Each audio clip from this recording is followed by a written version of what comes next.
What is an appraisal?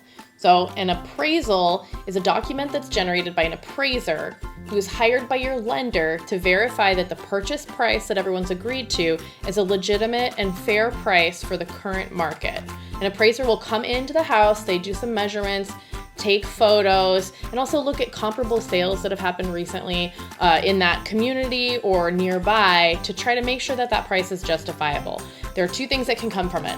One, they justify the price. It needs to be at or above the value that the purchase price is. If it's above, you don't have to pay more for the house. If it's below, the seller and the buyer need to come to an agreement on how we're going to work that out. So sometimes the seller will come down in price, sometimes the buyer will meet them in the middle, and sometimes the buyer will pay the difference between the appraised value and the purchase price that's been agreed to. So it just depends on the circumstance.